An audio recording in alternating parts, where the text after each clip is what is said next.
امام الانبیاء تاجدار مدینہ صلی اللہ تعالی علیہ وسلم کو خبر مل گئی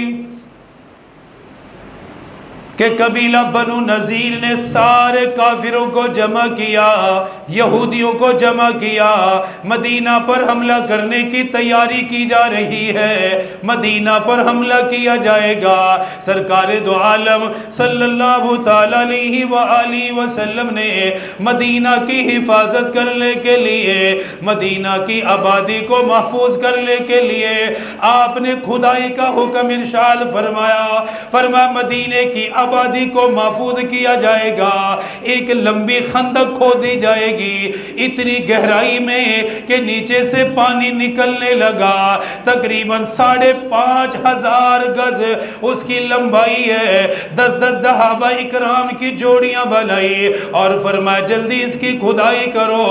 آقا مدنی بھی مصروف ہوئے، آقا مدنی بھی شامل ہوئے، خود آپ نے مٹی نکالی، خود آپ خندق کے اندر اترا کرتے، اپنے ہاتھ مبارک سے کدال بھی چلایا، مٹی مبارک بھی اپنے ہاتھوں سے مٹی بھی باہر نکال کے پھینکتے تھے۔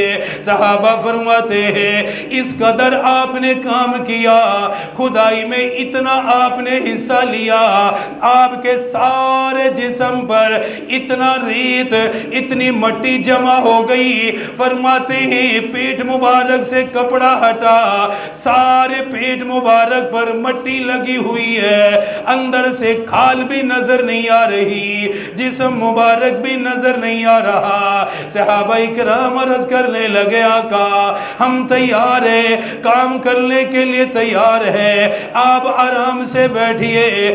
آپ نے فرمایا یہ اللہ کا کام ہے، یہ دین کا کام ہے، یہ جہاد کا کام ہے، میں بھی تمہارے ساتھ شریک رہوں گا۔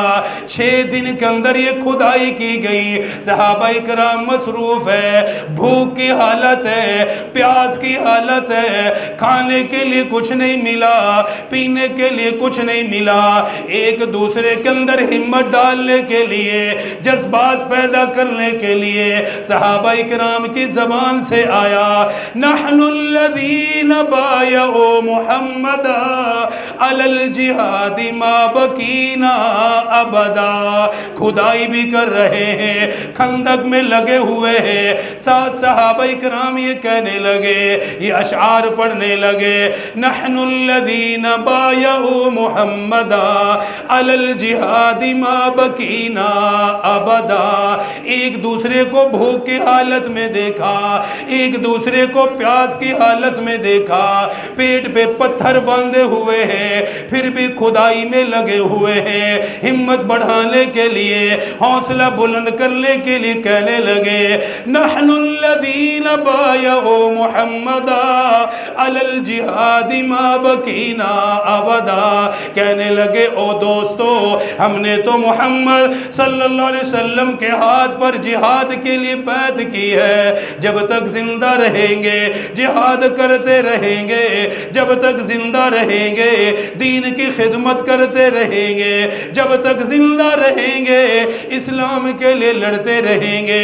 آقا مدنی نے ان کے جذبات کو دیکھا، ان کی محنت کو دیکھا، بھوک کی حالت ہے، کھانے کے لیے نہیں مل رہا، پیاس میں ہے، پینے کے لیے پانی نہیں مل رہا، پیٹ پہ پتھر باندھ کے کھدائی کر رہے ہیں، ایک دوسرے کا حوصلہ بڑھا رہے ہیں، اشعار بھی پڑھ رہے ہیں، آقا مدنی کی تعریفات بھی کر رہے ہیں، دین کے بارے میں ذکر کر رہے ہیں۔ آقا مدنی نے ان کی زبان سے جب یہ جملے سنے، زبان اطہر سے فرمانے لگے اللہم لا عیش الا عیش الآخرہ فاغفر للانصار والمہاجرہ۔ ان کے الفاظ کو سن کے فرمانے لگے، فرمایا میرے پروردگار اصل راحت کی جگہ تو آخرت ہے، اصل سکون کی جگہ تو آخرت ہے، راحت تو آخرت میں ملے گی۔ گی. دنیا تو دارالامتحان ہے, دنیا تو آزمائش کی جگہ ہے, یہ پریشانیوں کی جگہ ہے, یہ امتحان کی جگہ ہے. صحابہ کی کیفیت کو دیکھ کے فرمایا اللہم لا عیش الا عیش الآخرہ, اللہ سکون تو آخرت میں ملے گا. فاغفر للانصار والمہاجرہ, پھر دعا کے لیے ہاتھ اٹھا دیے, فرمایا میرے پروردگار ان مہاجرین اور انصار کو معاف فرماؤ. ان کے جذبات کیا ہیں؟ نحن الذین بایعوا محمدا, خدائی کر رہے ہیں, بھوک ہے, پیاس ہے. میں نے کچھ خاکہ بھوک کا ذکر کیا پچھلے جمعے, لیکن اس حالت میں بھی جذبات اور ایمانی طاقت کیا ہے؟ کہتے ہیں ہم نے محمد صلی اللہ علیہ وسلم کے ہاتھ پر بیعت کر لی ہے جہاد کے لیے, اور ہماری بیعت اس وقت تک ہے جب تک ہم زندہ رہیں گے. ہمارے جسم میں جان ہے, انکار نہیں کریں گے, آقا جو فرمائیں گے وہی کریں گے. رسول اللہ نے جب ان کے ان جذبات کو دیکھا تو فرمایا اے اللہ, اصل راحت اور سکون تو آخرت میں ہی ہے, یہاں تو امتحان ہے, آزمائشیں ہیں, اتراؤ چڑھاؤ آتے رہتے ہیں. ان کے جذبات کو دیکھ کے فرمایا پریشان نہ ہو, اللہ تمہیں آخرت میں بہت سکون عطا کرے گا. پھر دعا فرمایا فاغفر للانصار والمہاجرہ,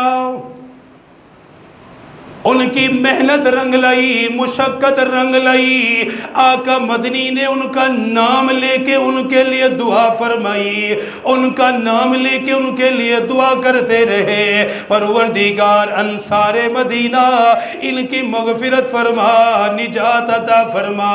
انصار مدینہ مہاجرین جو ہجرت کر کے آئے, تکلیف اٹھا رہے ہیں, پریشانی میں بھی دین کے ساتھ کھڑے ہوئے ہیں. میرے پروردگار میں دعا کرتا ہوں ان کی مغفرت فرما, انہیں نجات عطا فرما. آپ نے بھی ان کے جذبات کی قدر فرمائی. 6 دن کے بعد اس خدائی کو مکمل کر دیا گیا, ایمانی طاقت سے پورا کیا گیا. ادھر سے کافر جمع ہو کر آ گئے, مدینہ پر حملہ کرنے کی پوری تیاری ہے, اور 3000 صحابہ کرام اور 10,000 کافروں کی جماعت, اتنی بڑی جماعت مدینہ پر حملہ کرنے کے لیے آئی. سارے کافر جمع ہو کر آئے. یہودیوں نے اتحاد کیا, مشرکین نے اتحاد کیا, سارے کافروں نے اتحاد کیا, مدینہ کو ختم کرنے کے لیے کیا, مدینہ پر حملہ کرنے کے لیے کیا. 3000 صحابہ کرام ہیں, آپ نے انہیں پہاڑ پہ کھڑا کر دیا. فرمایا تم نے ان کا مقابلہ کرنا ہے, جو خندق کو پار کرنے کی کوشش کرے گا, آگے بڑھنے کی کوشش کرے گا, اس پہ تیر چلایا جائے گا, اس کا مقابلہ کیا جائے گا. یہ کافر مدینہ کے قریب آئے, آ کر دیکھا مدینہ کو بچانے کے لیے, مدینہ کی حفاظت کے لیے ایک بہت بڑی خندق کھودی جا چکی ہے, جس میں اترنا مشکل ہو رہا ہے, جسے پار کرنا بھی مشکل ہو رہا ہے. ایک دوسرے کی طرف دیکھ کے کہنے لگے اہل عرب کی تو یہ عادت نہیں, عرب والے تو یہ نہیں کرتے, آج تک ہم نے یہ طریقہ نہیں دیکھا, یہ انہوں نے دفاعی طور پہ اتنا مضبوط انتظام کیسے کیا. کہنے والوں نے کہا کیا تمہیں معلوم نہیں ایمان والے کتنی طاقت رکھتے ہیں. انہوں نے پہاڑ کے اندر 6 دن میں ساری تیاری کی. کوئی لمبا وقت بھی, چونکہ ٹائم نہیں تھا, موقع ہی نہیں تھا, وہاں سے تو وہ چل پڑے تھے, وہ تو آ رہے تھے مکہ سے, اور سائے دائیں بائیں سے سارے قبیلے ساتھ جڑتے جا رہے ہیں, آ رہے ہیں. صرف 6 دن لگائے, ٹوٹل 6 دن.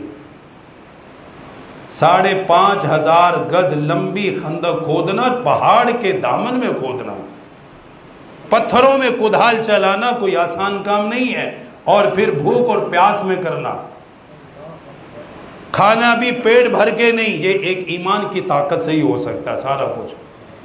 آئے دیکھا کہ یہ تو بہت مشکل ہے, جو پار کرنے کی کوشش کرتا تیر چلتا, وہیں پہ ہلاک.